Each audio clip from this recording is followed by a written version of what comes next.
Good morning everyone, I'm Kyla Gito and you are watching ABM AN5 News Channel. Today we bring you the latest and current news in the Philippines. To start our morning news, here is our reporter Janelle Talana.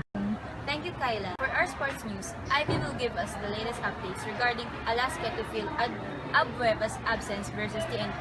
Ivy? Thanks, Janelle. Alaska expects to fill Calvin Abueva's absence when they play the unbeaten TNT Capropa at the PBA Governors Cup. Abueva will be serving a game suspension on Friday after hitting Ginebra's Chris Ellis with an elbow to the face.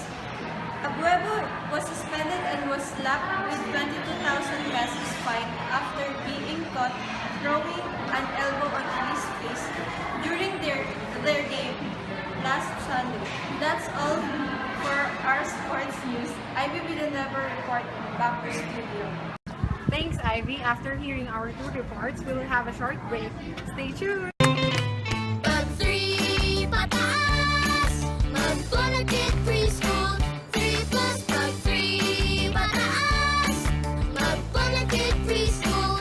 3 plus. Kaya moms, pag 3 pataas na sila, bigyan sila ng Bonakit Preschool 3 Plus for a triple boost advantage in growth, energy, and immunity. Pag 3 pataas, mag-Bonakit Preschool. 3 plus, batang may laban. Now we're back. You're still watching the ABM AN5 News Channel. Janelle will be bringing us the latest news about showbiz and trending topics. Yes, Kyla. For our showbiz news, Shaira Tazagdan will be talking about the issue about Angel Locsin and Luis Manzano. Shai? Yes, Janelle. Angel Locsin admitted that it is still awkward to talk about her ex-boyfriend the way that Luis Manzano feels awkward when he is being asked about her. Recently, there have been controversies linking the Kapamilya host Luis Manzano and the actress Jessie Mendiola. This happened shortly after the breakup of Angel Locsin and Luis Manzano. Di naiwasang matanong si Angel tungkol sa paglilinaw ni Luis na hindi naging third party si Jessie Mendiola sa kanilang relasyon. Kung ano sinabi niya. Lagi naman ganun eh. Kung ano sinabi niya, di yun na yun. Hindi itinago ni Angel ang nararamdaman. Noong nakarang linggo, inamin niyang hurting pa siya sa breakup nila ni Luis. Naman ako, di ba? Wala naman akong itatago sa anyway. Eto, reaction ko. Andun na sila sa ganung buhay. Kung ina-enjoy nila yung moment na ganun, di, good job. Wala akong, ano ba? Wala akong magandang masabi, so hindi na lang ako magsalita. Maingat naman sa sagot sina Luis at Jessie tungkol kay Angel. Kahit anong sagutin ko, gagawin ng mali. I don't think I should really comment on that. Hindi nabigla si Angel sa pag-amin ng ex na nag-move on na ito. Pero ibinuhos ni Angel ang saloobin sa makahulugang pahayag. Alam ko naman din na dadarating din yung panahon na aminin naman nila na sila na, diba?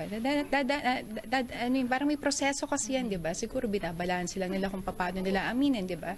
Pero buhay na nila yun eh. Iba na ako. At tinanggal naman nila ako sa eksena, so dito ako sa eksena. Bukod sa issue ni na Angel, Luis at Jessie, isa sa hottest topics sa showbiz ngayon ang breakups at moving on. And that's our showbiz news for today. Shaira Pasagdan, report. Before we end our show for today, we will be listening to the trending topics or events in our country to be brought by Joyce Rosero. Joyce? You're right, Janelle.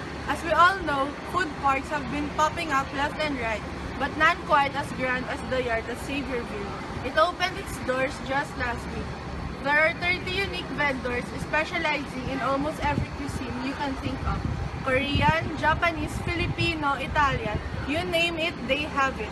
Here are some of the available food in the yard.